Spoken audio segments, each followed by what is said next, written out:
How to book Airbnb. Hi everyone, welcome back to our channel, The Solution Guy. So in today's video I will guide you on how you can book your Airbnb, so just make sure to watch the video till the end.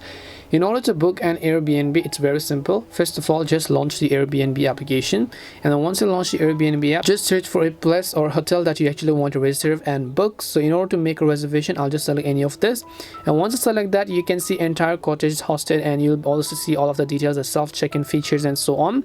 And then you'll also be able to see other details, and all you have to do is just tap on the reserve from the bottom right hand side of the screen, and then you'll be able to see the dates, you'll be able to see the guests, so you can actually edit how many guests are actually coming. And then after that, you can see choose how to pay, and then you can see pay part now or part later, and then you can see price details, and then you'll also be able to see the payment method. Once you've basically added all of this, all you need to do is just tap on the confirm and pay button from the bottom, and then you'll be able to book your Airbnb.